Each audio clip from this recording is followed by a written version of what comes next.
중년기의 발달 두 번째 영상, 직업 발달과 직업 전환부터 시작하도록 하겠습니다. 이제 중년기의 직업 발달과 직업 전환은 이제 사람들이 중년기가 되면 어떤 직무 수행 능력에 변화가 생기지 않을까 이런 생각을 할 수 있어요. 그런데 이제 보통은 대부분 직업에서 중년기 직무 수행은 매우 높은 편에 해당한다고 합니다. 근데 이제 간혹 가다가 뭔가 어떤 속도라던가, 그러니까 연령에 따라서 이제 직무 수행이 떨어질 수 있는 그런 직무일 경우에는 연령에 따라서 그게 상당히 감소할 수는 있대요. 하지만 특별한 경우가 아니고는 대부분의 직업에서 중년기의 직무 수행 능력은 매우 높은 편에 속한다. 왜 이런 왜 매우 높은 그런 직무 수행을 보이냐면 경험이 많이 쌓여 있기 때문에. 그래서 잘 훈련된 기술은 일반적으로 나이에 구애받지 않게 된다라는 거고요. 네. 그다음에 이제 직업 만족도 얘기를 할 건데요. 대부분의 중년기 사람들은 자신의 직업에 만족한다고 합니다. 왜냐면 요 중년기 시기에 그 성년기부터 시작된 그런 직업 경력상에서 가장 높은 지위에 있을 확률도 높고, 요 당시가 아무래도 수입이 제일 좋을 시기일 경우가 많죠. 네. 그래서 특히 이제 성년기랑 중년기랑 직업 관련해서 관심 갖게 되는 게 다를 수 있는데, 성년기는 연봉이라던가 직업 자체, 그리고 안전이 보장되는지, 그리고 뭐 회사 내 대인관계 이런 것들에 관심이 많다고 하고요. 중년기에는 직업의 자율성이 있는지, 개인의 도전과 성숙 기회가 있는지, 성취감을 느낄 수 있는지, 그리고 내가 하는 직업이 사회적으로 기여하는 바가 있는지, 이런 것들에 관심을 많이 갖게 된다고 합니다. 그래서 이제 직업 만족도는 이제 감소할 수도 있어요. 중년기에 이게 떨어질 수도 있는데, 이거는 이제 어느 정도 승진이 올라가서 더 이상 내가 승진할 가능성이 낮을 것 같을 때 이제 그때는 직업 만족도가 감소할 수 있고요. 그리고 내가 이제 꿈꿔왔던 자아 실현의 기회가 이제 중년기에 뭔가 또 새롭게 하고 이런 게 현실적으로 어려울 수 있어서 그런 기회가 이제 없구나 하는 어떤 체념하는 그런 생각을 하게 되면 아무래도 직업 만족도가 떨어질 수 있고요. 그리고 이제 요 시기에는 은퇴가 얼마 남지 않았기 때문에 은퇴에 대한 생각을 또 하게 됩니다. 그러면 이것도 직업 만족도를 좀 감소시킬 수 있겠죠. 그 다음으로 이제 직업 전환과 실직에 대한 얘기를 하려고 하는데요. 이제 직업 전환은 예전에는 뭐 평생 직장이다 이런 얘기가 많았지만 요새는 또 그렇지는 않잖아요. 그래서 중년기에 직업을 전환하는 게 점점 보편적인 현상이 되어가고 있다. 그리고 또 요새는 그 은퇴 시기가 좀 예전보다 더 빨라진 그런 측면도 있는 것 같아요. 그리고 뭐 직업군에 따라서는 뭐 40대 후반에 은퇴를 하는 경우도 있고 하다 보니까 전환을 하게 되는 경우도 많죠. 그래서 은퇴까지 얼마 남지 않았다는 그런 생각을 하게 되면서 어떤 이상적으로 내가 갖고 있던 꿈이나 희망을 현실적으로 내가 할 수 있는 것들로 대체시키는 게 이제 필요한 거죠. 그리고 내가 어떤 중년기까지 해서 이루고 싶은 직업 목표가 있다면 내가 그 직업 목표를 이루기 위해서 앞으로 시간이 얼마나 남았고, 그러면 내가 얼만큼 속도를 내야 하는지 이런 것들을 생각해 볼 수가 있는 거죠. 그래서 요 중년기 때는 청년기 때는 뭔가 아직 시간이 많이 남은 것 같고 내가 열심히 하면 될 것 같은 그런 생각이 들지만, 이제 중년기가 되면 실제 현실적으로 얼마나 시간이 남았는지를 더 생각하게 되면서 목표에 대해서 내가 가지고 있던 목표를 다시 좀 이게 실현 가능한가 평가도 해보고, 혹은 지금 현실에 내가 다시 적응을 해야 되는 그런 상황이 생길 수도 있습니다. 그래서 중년기에는 내가 이루지 못한 꿈, 그러니까 자아 실현을 원하는 만큼 하지 못한 걸 직면하게 되는 시기인데, 그때 이제 내가 이루지 못한 꿈에 대해서 많이 실망을 하고 좌절을 하게 되면 좀 어떤 중년기의 위기로 보이는 그런 모습을 보일 수 있다고 해요. 예를 들면 뭐 외도를 한다거나 이혼, 알코올 중독, 자살 혹은 직업을 확 바꿔버린다거나 그래서 이런 특성이 나타날 수도 있다. 모든 사람이 이렇다는 건 아니고 이제 그 자아실현에 대한 좌절이 크면 이런 경우도 있을 수 있다는 거죠. 그다음에 이제 실직인데요. 실직. 이 사실 중년기는 요새는 이제 자녀를 또 늦게 낳기도 하다 보니까 중년기도 아이들이 뭐 다 커서 독립하고 이러기 전인 경우가 많은 것 같아요. 근데 이 상황에서 만약에 예기치 못하게 실직을 한다면 엄청나게 스트레스를 받고 불안해지겠죠. 그래서 이 가장 큰 스트레스가 예기치 않은 실직이다. 뭐 일시적인 실직이든 영구적인 실직이든 그게 가장 큰 스트레스가 될 수 있다는 거. 그래서 실직을 하게 되면 이제 일단 경제적으로 어려워지고요. 그리고 자아 개념이 손상된다. 그리고 실직으로 인한 영향은 성년기나 노년기에 비해서 중년기에 특히 더 심각하다고 합니다. 왜냐하면 성년기에는 다시 시작하면 되지.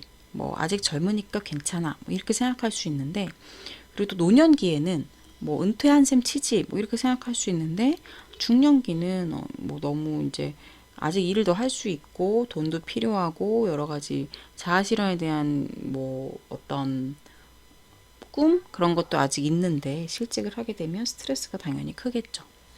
그래서 실직 두려움이 중년기에 제일 높고 또 새로운 직업을 구할 기회도 매우 드물다고 합니다.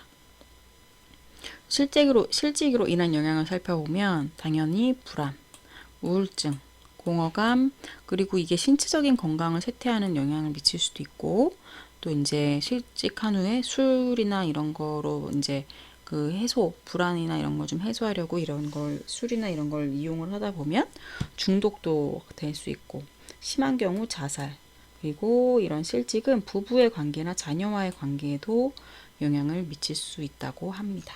실직은 참 듣기만 해도 스트레스인 것 같아요. 네. 그다음에 이제 마지막으로 여가 생활인데 이제 여가 생활에 대해서 점차 관심이 많아지죠. 사람들이 점점 여가 생활을 즐기는 거에 관심이 많아지는데 이거는 왜 그러냐면 아무래도 소득이 늘어나고 생활 수준이 올라가고 기계 문명이 발달하면서 여가에 대한 관심이 늘어난다고 합니다. 그리고 이 여가 생활은 어떤 걸 어떻게 즐기는지가 여러 가지 요인에 의해서 달라질 수 있다고 해요. 본인의 성격, 그리고 연령, 건강 상태, 뭘 좋아하는지, 뭘 잘하는지, 그리고 뭐 어떤 걸 누릴 수 있는 경제 상태가 되는지, 교통이나 사회문화적 그런 여러 가지 요인에 따라서 여가 생활을 되게 다양하게 즐길 수 있다고 하고요. 그리고 성년기 때는 여가 활동을 능동적으로 한다면 노년기가 되면 수동적으로 하게 되는데 중년기는 그 중간쯤 그래서 능동적인 여가 활동에서 수동적인 여가 활동으로 변해가는 그런 과정에 있다고 볼 수 있습니다. 그럼 이제 여기까지 우리가 직업 관련된 얘기를 했고요. 이제 성격과 사회성 발달에 대해서 이야기하도록 하겠습니다. 그래서 이 중년기에 대해서 보통 많은 사람들이 위기라고 생각을 하는데 중년기는 위기인 거야? 아니면 그냥 전환기인 거야? 이거에 대해서도 쟁점이 있는 거죠. 그래서 이제 학자들마다 조금씩 얘기가 다를 수 있는데 생각이 다 다를 수 있는데 일단 먼저 중년기를 위기로 보는 경우는 수많은 갈등으로 가득 찬 위기의 시기다라고 보는 거죠. 약간 우리가 그 청년기 초기에 대해서 사춘기다. 이때는 되게 위기의 시기다. 이렇게 많이들 보지만 또 사실 실제로 보면 사춘기를 좀 크게 겪어내는 학생들도 있지만 별 무슨 증상 없이 별다른 특별한 거 없이 겪어내는 학생들도 많이 있어요. 그러니까 중년의 위기도 좀 그런 게 아닐까 이런 생각을 좀 하게 됩니다. 어쨌든 중년기가 위기라는 주장으로 다시 돌아가서 이때 왜 이게 위기가 되냐면 이제 중년기에 자녀들이 독립하기도 하고요. 그리고 본인의 직업적인 적응 그리고 노화로 인한 생리적 심리적 변화에 또 적응해야 되고 이런 것들이 되게 도전적일 수 있다는 거죠. 그래서 이런 여러 가지 도전 때문에 혼란스럽고 그래서 심리적으로 위기가 닥칠 수 있다라는 게 중년기 위기에 대한 설명이에요. 하지만 이제 그냥 전환기다라는 또 입장이 있어요. 그건 뭐냐면 그냥 중년기는 인생의 그냥 또 다른 하나의 단계일 뿐인 거다. 특별히 뭐 위기고 이런 게 아니라 그래서 이제 중년기에 나름대로의 발달 과업과 도전이 이제 중년기에 필요한 거고, 또 어떤 사람들은 인생에서 중년기를 가장 행복한 시기로 꼽기도 한다는 거죠. 저도 궁금해요. 제가 과연 중년기를 가장 행복한 시기로 꼽을 수 있을까? 갑자기 제 주위에 이미 중년기거나 중년기를 지난 분들한테 한번 물어보고 싶기도 하고요. 네. 왜 이때가 행복한 시기냐? 경제적으로 제일 안정되고, 그리고 직업적인 열정도 높고요. 또 뭔가 아이를 이렇게 다 키워서 독립을 시킨 경우에는 성년기에 그 과도하게 느꼈던 부모의 책임이나 역할에서 벗어나는 그런 자유를 느낄 수 있기 때문인 거죠. 네. 그래서 이렇게 두 가지 다른 그 관점이 있는데, 이 관점의 각각에 대해서 조금 더 얘기를 뒤에서 해볼 거예요. 어쨌든 네, 위기를 경험하지 않고 넘기는 사람이 많이 있다라는 거죠. 네, 이게 좀 희망적인 것 같습니다. 물론 뭐 중년기에 위기를 경험하면서 더 인생에 또 재미있는 사건들이 발생할지도 모르겠는데 그렇게 막 원하게 되지는 않는 것 같아요. 네. 일단 위기라는 측면으로 얘기를 좀 해볼게요. 중년기의 위기. 이 중년기의 위기라는 말은 정신분석 쪽에서 나온 얘기인데요. 중년기에 우울증이라던가 혼외 정사, 바람 피는 거죠. 그리고 직업이 갑자기 확 바뀌는 이런 것들을 설명하기 위해서 이거를 중년기의 위기라고 얘기를 하기 시작했습니다. 이거는 이제 중년기 이전까지는 외부 지향이었던 게 중년기에 내부 지향으로 변하면서 이런 위기가 발생할 수 있다라고 얘기를 하는 건데, 외부 지향이라는 건 뭐냐면 이제 성년기에는 내가 사회생활을 하면서 한 사회의 일원으로서 뭔가 인정받고 내 존재감을 좀 보이고 이런 거에 되게 관심이 높잖아요. 20대, 30대 이럴 때. 그래서 이때는 사회에서 자리를 찾는 데 관심이 많은데, 이제 이게 중년기가 되면 어느 정도 내가 사회적으로 위치에 오르기도 했고, 인정도 받았고, 그러다 보면 내부 지향을 하게 된다는 거죠. 여기서 내부 지향은 나 안에서 의미를 찾는 거예요. 이런 변화의 과정에서 오는 어떤 혼란이나 이런 게 위기로 나타날 수 있다는 거죠. 그래서 외부로 시선이 이렇게 향해져 있다가 이제 내 안으로, 내부로 이제 시선이 다시 돌아오게 되면서 죽음에 대해서도 좀 더 인식을 하게 되겠죠. 왜? 죽음이 이제 그렇게 많이 남지 않은 시기가 됐으니까. 내가 죽음에 대해서 인식을 하게 되면서 더 어떤 심리적인 혼란이 올 수도 있죠. 왜냐하면 뭐 성년기를 내가 어떻게 보냈는데 그거가 너무 만족스럽고 죽음에 대해서 알아차렸을 때도 특별히 후회되거나 뭐 그런 게 없으면 괜찮은데, 내가 이제 곧 죽음이 뭐 크게 많이 남지 않았다는 인식을 딱 하게 됐는데 어떤 나의 성년기나 그 전의 시기에 있어서 좀 불만족스럽고 후회되고 이런 게 많으면 이때 이제 뭔가 혼란이 크게 오겠죠. 네. 예를 들면 중년기가 인생의 절정이지만 얼마 남지 않았고 또 젊은 시절의 꿈을 다 이룰 수 없다는 것, 이런 것들을 이렇게 알게 된다는 거고, 꿈을 실제로 이룬 사람도 있겠지만 그 꿈을 이뤘는데 내가 생각했던 것만큼 만족스럽지 않을 수도 있고, 그래서 이런 것들을 중년기에 깨닫게 되면서 이제 위기가 올 수 있다는 거예요. 그래서 이제 이 위기의 시기에는 어떤 특성이 있을 수 있냐면 결혼 만족도도 제일 떨어질 수 있고요. 그리고 정신질환이나 신경증 발병률이 제일 올라갈 수 있고요. 알코올 중독, 위궤양, 고혈압, 심장병 이런 것들이 위기의 시기에 증상으로 나타날 수 있는 겁니다. 그리고 40에서 60살 때 남성 자살률이 급격히 증가하는 시기이기도 하고요. 그리고 이제 결혼 생활에서 이혼, 불륜, 도피 이런 것들이 중년 시기에 많이 나타난다고 합니다. 그래서 이런 얘기를 하면서 중년기의 위기를 이야기하기도 하는데, 아까 다른 측면이 있다고 했죠. 그게 중년 전환기라는 측면입니다. 그래서 중년기는 위기의 시기라기보다는 전환의 시기다. 왜냐? 가족생활, 직업수행, 친밀한 관계, 내적인 생활에서 새로운 측면이 나타난다. 그래서 이제 전환기이기 때문에 내가 지금까지 살아온 삶에 대해서 어떤 게 좀 성공적이었고 어떤 게 실패였는지를 좀 되돌아보고 그거에 대해서 좀 곰곰이 생각해보는 그런 시기인 거죠.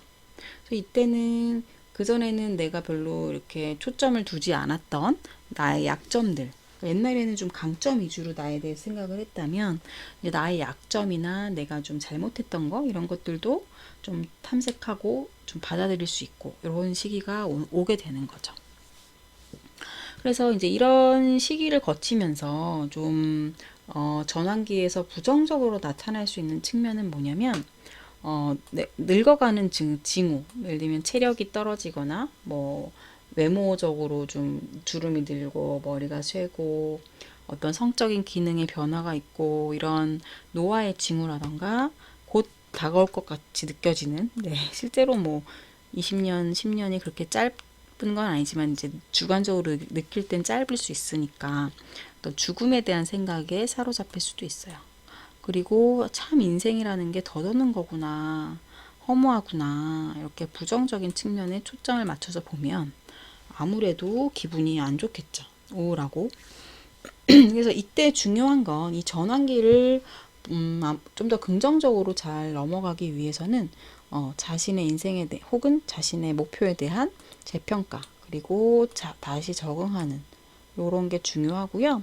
그리고 좀 미래를 생각했을 때 실현하기 어려울 것 같은 꿈은 빨리 포기를 하는 게 더 정신 건강에 좋다고 합니다. 그리고 이제 중년 전환기까지 얘기했고요. 그 다음에 이제 좀 다른 챕터로 중년기 성격의 안정성에 대한 얘기 좀 나와서 여기다 조금 넣어놨는데, 왜냐하면 이 성격에 대한 것도 그 지난 시간에 성격 특성 얘기하면서 안정적이라는 것과 변화한다는 거 나눠서 얘기했기 때문에 간단하게만 넣었어요. 그래서 요 중년기 성격의 부분에서는 성격 특성이 매우 안정되고 일관성 있다라고 얘기가 나오고 있고, 그래서 인간의 환경은 영향을 크게 받지 않는다라는 얘기로 설명되고 있고요. 그 다음에 이제 중년기에 이런 안정성도 있지만 성격의 변화도 나타날 수 있잖아요. 저번에 우리 성년기 때도 그렇게 배웠고, 그 뒤에는 이제 중년기 성격의 변화하는 측면에 대해서 또 얘기를 하겠습니다. 중년기 성격의 변화 부분을 볼 건데, 일단 에릭슨의 생산성 대 침체성 얘기하고 그 외에 다른 학자들의 이론을 좀 설명을 해드리도록 할게요. 에릭슨의 생산성 대 침체성, 이 중년기는 7단계, 발달 단계의 7단계에 해당을 하는 거죠. 생산성이라는 건 뭐냐면 다음 세대를 인도하고 자녀를 낳아서 기르고 젊은 세대를 가르치고 이끌고 그리고 뭔가 내가 지역사회에 도움되는 일을 하고, 이게 이제 생산성에 해당하는 거예요.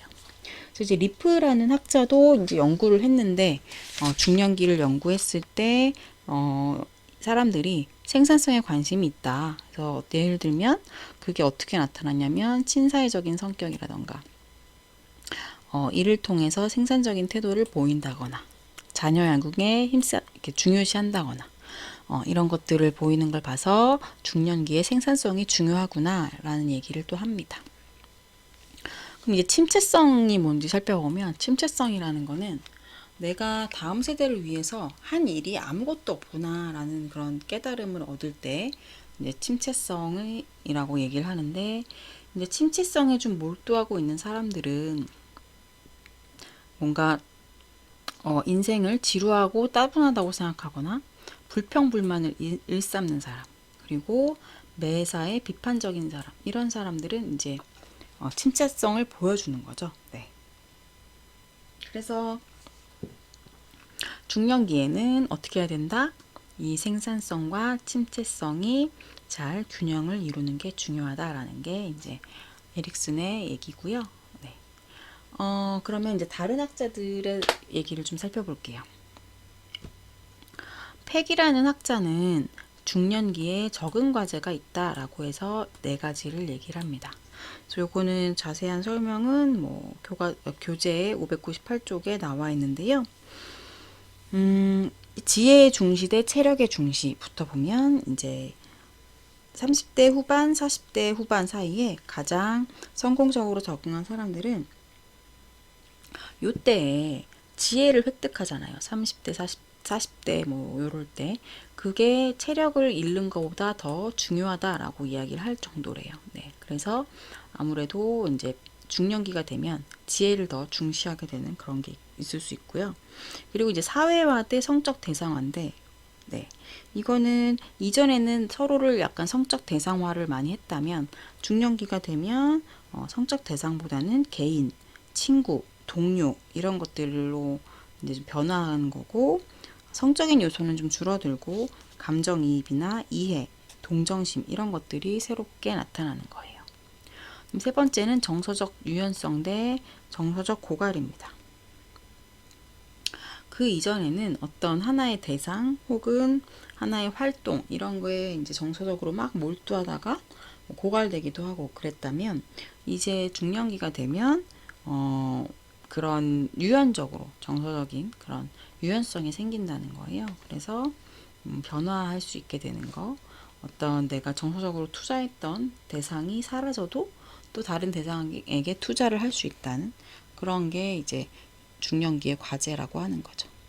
그다음에 네 번째는 정신적 유연성 대 정신적 경직이에요. 이건 뭐냐면 내가 이제 정신적으로 어느 정도 중년기가 되면 뭐라고 해야 되지? 지금까지 많이 배웠고 생각했고 성장했다라고 생각을 하게 되면서 더 이상 새로운 생각이나 관점이나 이런 거를 받아들이지 않으려고 할 수 있어요. 그게 이제 정신적 경직인데, 그렇기보다는 여전히 이제 새로운 생각이나 관점이나 이런 것들에 대해서 열려 있고 유연하게 대처할 수 있고 이런 게 필요하다는 거죠. 네. 그래서 이제 팩은 중년기의 이런 변화에 대해서 이렇게 얘기를 합니다. 그 다음에 이제 중년기 적응 얘기가 좀 나오는데요. 이제 베일런트는 하버드 대학 그 신입생을 대상으로 연구를 했어요. 그게 이제 그랜트 연구라고 하는 건데, 네. 그래서 연구를 살펴보니 40세경 중년 전환기에 스트레스가 증가를 하게 되는데, 이제 청소년기 자녀와의 관계가 스트레스가 될 수도 있고요. 지나친 우울증이 나타나기도 하고 그렇다고 합니다. 그래서 이 그랜트 연구에서 근데 이것과 다른 측면도 나타났는데, 50대쯤에 가장 잘 적응한 남성들은 이 중년기를 인생에서 가장 행복한 때라고 또 평가를 했다고 해요. 그리고 50대가 40대보다 더 원숙하고 평온한 시기라고 이제 연구 결과가 나타났다고 합니다. 그래서 이 중년기의 적응이라는 건 보면 40대에 스트레스가 증가하고 여러 가지 스트레스 요인이 많지만 적응을 잘 하게 되면 가장 행복하고 원숙하고 평온한 시기가 될 수 있다라는 얘기를 하는 것 같습니다. 그 다음에는 이제 레빈슨의 중년기 발달 단계를 볼 건데요. 레빈슨의 발달 단계는 우리 성년기 얘기하면서도, 네, 여기 성년기 얘기하면서도 지난 시간에 이 표는 제가 보여드렸고, 오늘은 이제 4가지 중년기의 발달 단계를 볼 거예요. 그래서 이제 이 레빈슨의 발달 단계는 5년마다 이게 이렇게 5년마다로 보시면 되는데, 중년기 전환기 40에서 45세, 중년기 진입 45에서 50세, 50세 전환기 50에서 55세, 중년기 절정기 55에서 60세, 요 4단계를 오늘 좀 보려고 합니다. 중년기 전환기는 중년기에 이제 성년기가 끝나고 중년기로 들어가는 그런 시기인 거죠. 그래서 이때는 중년기에 적응을 하는 시기라고 보면 되고요. 그리고 뭔가 자신의 어떤 내면의 상반된 성향들을 처리를 하고 남성적인 부분과 여성적인 부분을 좀 통합하는 그런 시기가 이제 중년기의 전환기라고 합니다. 이제 진입을 하게 되면 이때 되면 남성들은 새로운 선택을 해야 되는 거죠. 새로운 인생 구조를 또 설계도 해야 되고, 여기에는 어떤 새로운 직업이나 현재 일을 좀 다시 구성한다거나 뭐 재혼을 한다거나 이런 게 포함될 수 있습니다. 그리고 50세 전환기가 되면 이제 또 뭔가 50대 초에 인생 구조를 수정할 수 있는 그런 기회가 나타나게 돼요. 그래서 요 중년 전환기가 좀 별탈 없이 조용하게 지나간 사람들은 요 50세 전환기에 좀 전환하는 것들이 생길 수 있다는 거고요. 그 다음에 중년기 절정기는 55에서 60세인데 이때는 뭔가 중년기의 토대 구축이 거의 끝난 안정된 그런 시기가 절정기입니다. 그래서 인생을 좀 이때 풍요롭게 살 수도 있고 뭔가 완성의 시기 같은 느낌이 이 중년기 절정기에 나타날 수 있습니다. 이렇게 중년기의 단계별로 과정이 있다는 게 레빈슨의 얘기였어요. 그 다음에 이제 마지막으로 융이 얘기하는 중년 전환기를 좀 살펴볼 건데요. 40세에 시작하는 중년기를 어떤 인생의 전환점으로 융은 봤습니다. 그래서 이때 이제 그 가치관이 급격하게 변화해서 이전에 내가 관심 갖고 추구했던 것들은 이제 가치를 잃게 되고 어떤 생물학적인 것보다는 문화적인 것에 관심을 더 갖게 돼서 이제는 뭔가 지혜와 현명함 이런 것들이 더 중시하게 되고 예전에 비해서 정신적인 인간으로 중년기엔 더 추구를 한다는 거죠. 그래서 이 중년기가 되면 더 내향적이 되고 어떤 충동성이 감소하게 되는 거죠. 그래서 좀 더 성년기에 충동적으로 어떤 선택이나 이런 걸 했다면 중년기에는 그런 게 줄어들 수 있다는 거고, 그리고 지혜와 현명함이 신체적인 정신적인 어떤 격렬함을 대신한다. 이건 아무래도 뭐 청년기 요때의 특성으로 볼 수도 있을 것 같아요. 근데 이제 중년기가 되기 이전에 이제 사람들이 본능적인 거에 에너지를 막 쏟았다면 중년기가 되면서 어떤 정신적인 부분으로 에너지를 쏟게 되는데 그게 다 넘어오지 않으면 남는 에너지가 생길 수 있잖아요. 그래서 이런 잉여 에너지가 발생하면 어떤 정신의 평형 상태가 흐트러질 수 있어서 혼란이 될 수 있다는 거고요. 그리고 이제 중년기에는 허탈감이나 무력감을 호소하는 경우가 많다고 해요.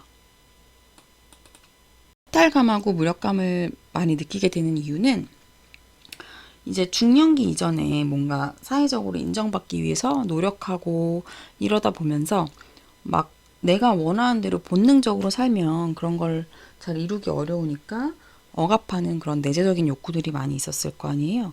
이런 것들이 중년기에 분출되면서 허탈감, 무력감 이런 것들을 느끼게 된다고 합니다.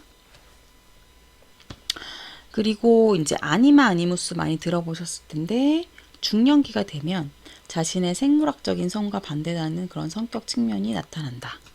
그래서 남성들은 좀 더 여성적으로 보이고 여성들은 좀 더 남성적인 특성이 나타난다고 하는데 그거를 이제 아니무스라고 이름을 붙였죠. 네. 여러분 아니마 아니무스는 그 상담 이론 배우실 때 많이 들어보셨을 거예요. 그래서 여기까지는 이제 중년기에 이런 성격이 변할 수 있다라는 측면에서 여러 학자들의 이야기를 좀 전해드렸습니다. 그다음에 이제 여성의 성격 발달이에요. 특히 이제 레빈슨은 남성의 그 성격 발달 단계만 얘기를 했죠. 그래서 뭐 여성의 성격 발달을 여기서 좀 별도로 좀 살펴볼 건데요. 여성의 성격 발달은 가정 내에서 여성들은 역할이 복잡하고 가족이 인생에서 매우 중요한 가치죠. 그러다 보니까 역할 갈등을 경험을 하게 되고 그래서 어떤 그런 여성들은 자신의 인생 주기를 나의 연령이 아니라 남편이나 자녀의 연령이라던가 우리 가족의 생활 주기에 따라서 자신의 인생 주기를 좀 정의하는 그런 경우도 있다고 합니다. 그래서 이때 많이 얘기되는 게 빈둥지예요. 빈둥지는 뭐예요? 자녀들이 다 커서 독립하고 이제 집에 두 부부만 남게 되는 그런 상황을 빈둥지라고 하는데 이 빈둥지 때문에 좀 우울해지고 고립감이나 고독감을 느끼는 그런 분들도 있을 수 있어요.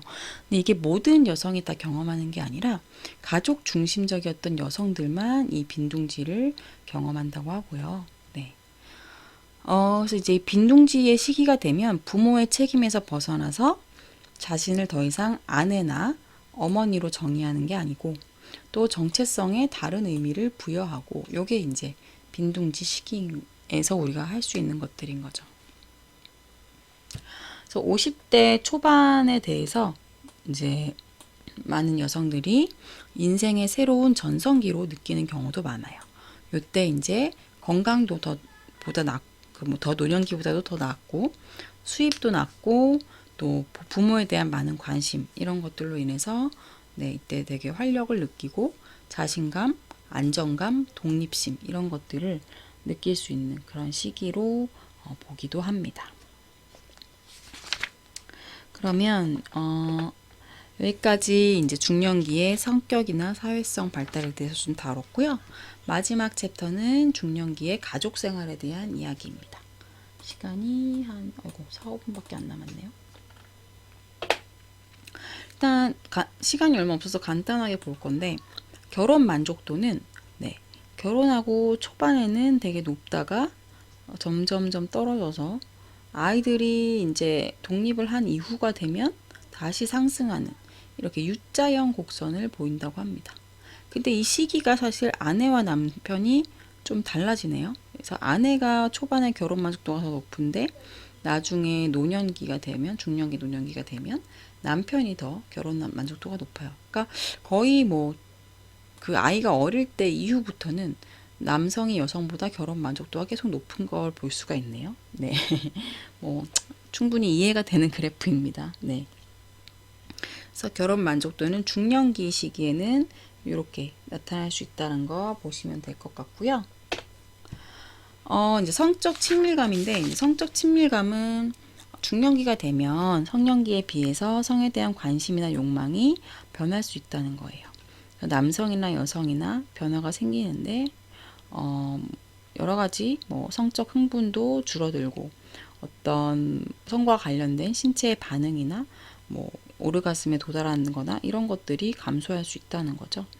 그러다 보면 이제 성욕 감퇴도 일어날 수 있는데 단조로운 성생활로 인해서 권태롭거나 정신적, 육체적 피로, 과음, 과식 뭐 아니면 이제 중년기니까 아무래도 질병이나 이런 게 생길 수도 있고 또 성관계를 내가 실패하지 않을까 이런 심리적인 부담 이런 걸로 성욕이 감퇴할 수도 있다고 합니다. 네, 그래서 이런 성적 친밀감도 중년기에 나타날 수 있는 변화고요. 그 다음에 자녀와의 관계도 중년기에 변화가 생기죠. 그래서 중년기 부모와 청년기 자녀가 이렇게 같이 시기적으로 맞물리기 때문에 둘 다 인생에서 되게 좀 결정적인 시기인데 청년기는 절정으로 나아가는 시기고 중년기 부부는 청년기에서 이제 내리막으로 좀 내려가는 시기니까 반대 방향을 향하고 있죠. 그러다 보면 여기서 오는 어떤 심리적인 갈등도 생길 수가 있고요.